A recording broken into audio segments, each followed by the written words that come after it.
Hey folks, and welcome to my 1000 subscriber special. I have a building to build for my next Create episode, so I figured while building it, we could, just have a little chit chat. And hey, maybe if this is something that people appreciate, we can turn it into a segment, like, I don't know, Deep Thoughts with Throw or something. Anyways, let's talk about my journey to 1000 subscribers. Before I get into it, a huge thank you to everyone. Thank you so much for the wild ride that it has been for like 4 or so years on YouTube. Without your support, I wouldn't be here doing this super fun stuff, so thank you all so much. Okay, let's dive in. So I started playing Minecraft back in college because I was going to college for IT, and apparently some dude was making a whole video game in Java, which is one of the programming languages that I was learning at the time. Spoiler alert, the game was Minecraft and that dude was Notch. No, I did not know him. Some friends and I were like, hey, this looks really cool, so we all started playing immediately when it was available to the public.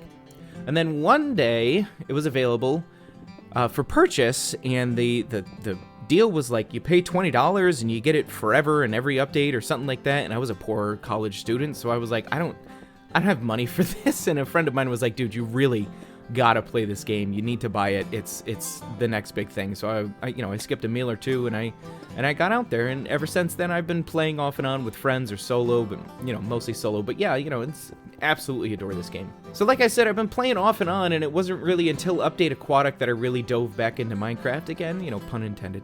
And I took a few years hiatus playing some other games and video games as well as miniature war games, etc. But yeah, Update Aquatic it drew me back real hard.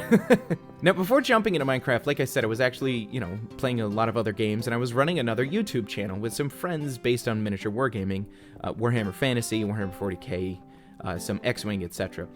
And we had a ton of fun, and the channel was growing pretty steadily, but then, my partner and I decided that we wanted to start a family. And we ended up having twins, which is an immense blessing, but unfortunately, they took all of my free time away from being able to do regularly scheduled miniature wargaming-based YouTube content. So instead of making YouTube videos while the kiddos were infants, I started to watch a lot of YouTube, and somehow Minecraft came up on my algorithm, and I started watching various YouTubers like Grian and Pixel Riffs and Rendog, etc. And then I ended up watching Hermitcraft Season 6, like my life depended on it. Yo, the Hermits have this absolutely beautiful way to portray something incredible while also making you feel like you're there, like you're a part of it. I genuinely felt like I was playing in Hermitcraft Season 6, which eventually led me to want to start doing my own Minecraft YouTube, so I started this series called Thrillesh Plays Minecraft. And I started that series thinking to myself, one day I will be joining Hermitcraft. That was my goal. I'm gonna join these hermits. It's gonna be a lot of fun. Oh boy, I have absolutely no idea how involved Minecraft YouTube was. I sincerely enjoyed my first Let's Play, but looking back on it, there were obviously a lot of room for improvement. So every now and then I still go back and I watch those old videos just to remind myself kind of where I came from, how far I've grown, and just the things that I can continue to improve on, right? Excuse me. Now I want to say that the first Let's Play taught me so much, but honestly I was so isolated in my own little world that I was still looking to others for what to do. And I really couldn't formulate my own ideas, and I couldn't grow because I kept comparing myself to everyone else. Not grow as quickly as I wanted to, right? I was, however, starting to get a following somehow. So Dragon Tech Builds, JD, who at the time was Dad Plays, Mr. Benjikins, so many other people. People were liking and commenting, and it spurred me forward to, make plans and have goals. And one of those goals was to beat the Ender Dragon in pure 100% vanilla, because I haven't played the game since Minecraft's inception. I've never done that. There was no reason for me to beat the dragon. I was purely content with, firing up a server every now and then, playing on it for 2 minutes, and then never playing again, as you do. So Thrillesh Plays episode 18, I went and beat that dragon, and it was such an awesome feel-good moment, and probably the last time I've ever completed a goal on YouTube. So from then on, I wanted to branch into a new world and start fresh, as the one I was in was starting to grow stale. So it had been about 9 months, 1.14 was around the corner, and I knew I needed to update my world anyways, so Nations was born. By the way, a little back-end stuff. I completely stole the name Nations from Dragon Tech Builds, who had the Building Nations series, which I just adored. Dragon Tech, my dude, if you're still out there watching, I miss you so much, man. So Nations was the first time I felt like I was doing Minecraft YouTube for me. I wanted to build a bunch of various nations all over the landscape, all with their individual lore written down in books and everything, and I wanted the world to continue to grow and develop with Minecraft. So I kind of wanted this to be my forever world. Well, I built half of one nation. I did get all the lore down for it, though. And I'm still honestly really impressed with the lore. It's kind of like the lore is a place you'd see in like a Dungeons and Dragons campaign, right? I continue to pop into the world every now and then in creative and plop down another building when I'm not feeling super creative or motivated. And maybe I'll come back to this world one day. I really do miss it a lot. But probably one of the biggest reasons I didn't get too far in Nations because I was invited to an SMP. This was super, super exciting for me. People wanted to play Minecraft with me, which was just crazy to think about, and I was invited to the Adults Play Java server, and I made so many friends while I was there. And in the feeling of Nations, I wanted to build a city, I guess more like a modern suburban town, and oh boy, did I love this place. I didn't finish, surprise, but I keep coming back to the world download, and I just, walk around and get nostalgia. This is another one of those places where I'm like, I should just finish this one day. But it was while playing on this SMP that I decided to try streaming as well, and Twitch was super fun, but it was also a struggle to keep balance with, my recording schedule and motivation and, work and my family and other hobbies, etc. But Twitch was a wonderful way to get that instant gratification, right? Every follow, every donation, every sub, it was thrown directly in my face immediately. It was awesome. But it kind of ultimately led to the downfall of me making videos. Let's take a step back here a moment, and this is just where it gets, a bit deep, right? Raising kids is hard. Any parent's gonna tell you that. Raising kids with a full-time job, full-time marriage, having friends, other hobbies, while trying to stay motivated, dedicated to YouTube creation and streaming, it just feels impossible. I know there are people out there that do it, and they're very successful with it, but it weighs down on you a lot. Anyways, I needed to drop some things, and I refused to do that because I wanted to do it all for everyone, right? I wanted to be a good member of Adultscraft, and I wanted to provide fun streams for people, and I wanted to see my friends and play miniatures games. I wanted to be Dad of the Year. I wanted to be a great husband, and ultimately the biggest thing that took the toll was mental health. So the thing that I dropped was me, right? I went to a very large, very painful depressive spiral, and I all but stopped YouTube. It was not fun to watch on, I was not fun to watch on Twitch, excuse me. I was losing sight of who I was as a content creator, and I was honestly losing sight on how to be a good friend. Eventually, I left Adultscraft after over a year, I think. We were in Season 2 at that point, and it was not in a good way. I misinterpreted something that was very small, very insignificant, and I had a blow up, and I left in a bad way. I am very ashamed of it, and was very much in the wrong. Any Adultscraft folks out there that are listening, I am truly sorry about the way that I acted. It also, in a weird way, kind of helped me realize that I was losing, not only friends, but I was also, losing subs, views, and potentially my family. But on top of that, I was kind of also losing myself, and I was talking horribly about myself to myself and other people. And I got to such a low point that I was becoming fearful of what I might do in the wee hours of the night while everyone in the house was asleep.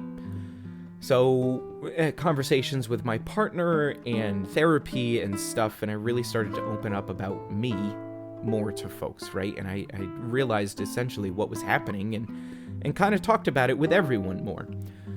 Now, during that time, I also started some other YouTube series. I've always idolized Pixelriff, from the moment I saw his content, and I love and gravitate towards teaching. So I started my own How to Play Minecraft series, and it wasn't really taking off like I'd hoped. So I stalled another 9 months, did no videos, and I started a Stoneblock series, which was getting serious attention for a while. And I was watching Mr. Beardstone and others' hardcore series, and that looked like a lot of fun, so I decided to try that out as well. I worked on episode 1 of that hardcore series for 3 or 4 weeks, and I loved the end result, and it just kind of flopped really hard, and so did I. So putting all of that work and attention into that episode, and it not going where I wanted it to go, right? I swore off Minecraft for 7 months, and I focused on anything but that game. I stopped watching Minecraft content. I just, didn't go on Twitch at all. I was barely watching YouTube videos for anything, let alone Minecraft. And I kind of went deeper into a depressive spiral somehow. You know, you have your ups and downs. It took a lot more time for me. I just kind of did my thing, and I went, you know, did more therapy, talked more with my friends and my partner, and I just kind of figured out who I was and what I needed and what I wanted. And then after a while, I started digging myself out of that depression, and I've been, you know, pretty good ever since. But again, you have ups and downs. Well, as the months went by, I couldn't stop that Minecraft itch, and I hadn't played in, you know, over half a year. It's been 7 or 8 months, and I was starting to get Minecraft videos in my feed again, mainly Mr. Beardstone stuff. And, you know, Beardy and I had met during streaming, and I became an avid fan the moment I saw the massive Kraken and the Ocean Monument base he was creating. The man has a way with blocks that I haven't really seen since BOO, and he just, like, gets this game, right? It's fantastic to watch him, plus he's a super fun and chill dude. Like, Beardy's incredible.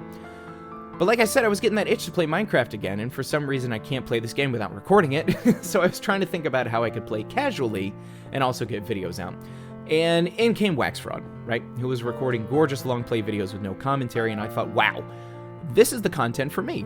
I can record 2-hour sessions, just play Minecraft, do the boring, grindy stuff off camera, just play. I don't have to commentate. This is perfect. This is perfect.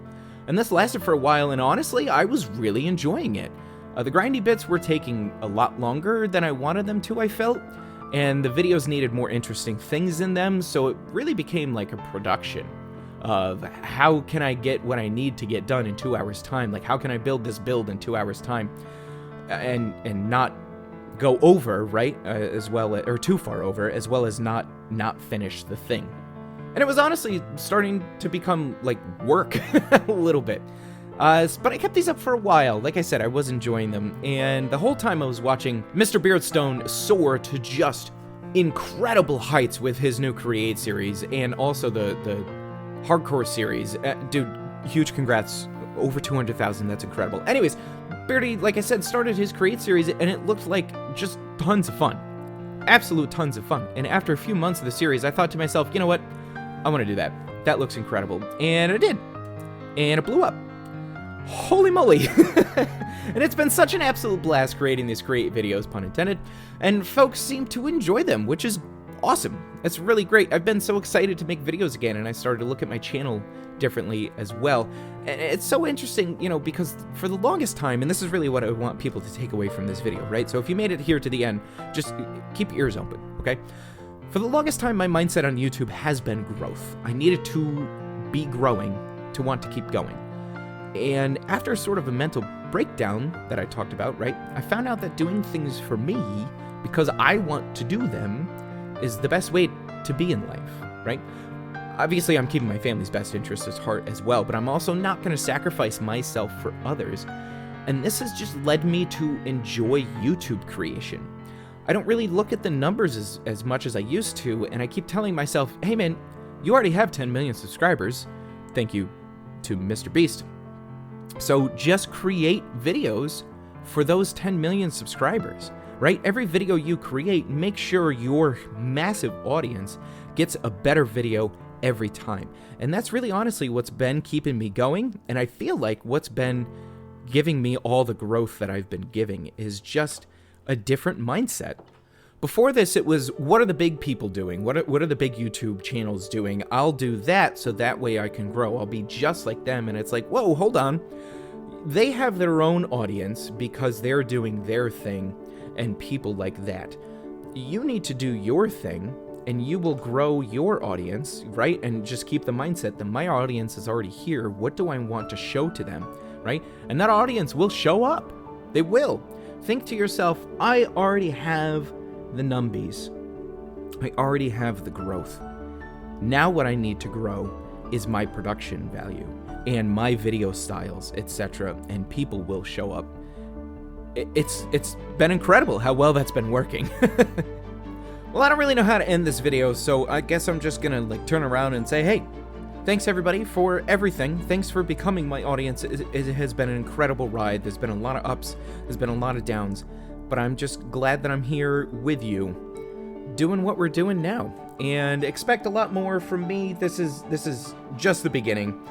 And yeah, thanks for being here. And we'll see you in the next one. Love y'all.